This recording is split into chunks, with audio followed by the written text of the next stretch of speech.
Hello once again, watchers of good movies. My name is Nick Pell, and this is my review of The Grudge. That's the first review coming from me in 2020, and it is a horror film, of course, because apparently those get released in the first weekend of the year now, for some reason.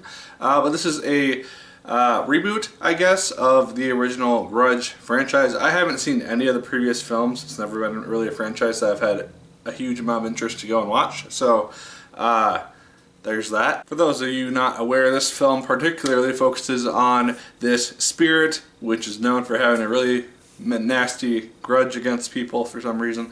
And it inhabits this house in, I think, Pennsylvania is where it was. And anyone who steps into said house ends up being just connected to it. It kind of just follows that person around, scares them a little bit, and eventually kills them. Seems to possess them, I guess, and then causes them to kill loved ones of their own, and then eventually commit suicide.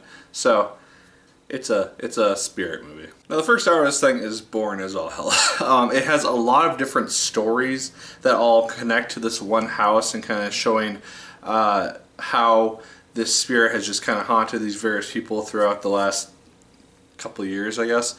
And so it does feel very, very slow. There's very few frights or scary elements in this first hour. And so it just doesn't do a lot to really draw you into the actual film until the second half. By the second half, there are some decent frights. There were some cool tension-building moments and things which I did like about the movie in that regard. I also like it when horror films of this sort do these really cool background shots where it'll just be kind of a normal scene, but in the background, like through a window or something, you'll see whatever the spirit is just through that window, just kind of showing that they are still around during this like calm, peaceful time. I do enjoy that, and it does have a couple of those moments in this film as well. And while there are a lot of stories, I do like that it did ultimately connect them all for the most part. And so while it does take a long time to set up everything, it does connect them all in a mostly satisfying way towards the end. And it makes the story redeem itself a little bit despite its really boring beginning.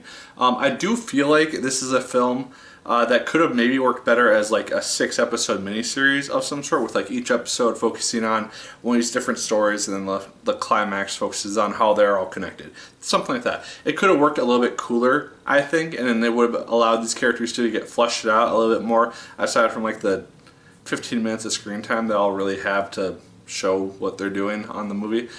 So, I don't know. That's something that I think would have been kind of cool, and maybe if they do future installments of this, that might work a little bit better, is to do like a 6-episode miniseries, like I said.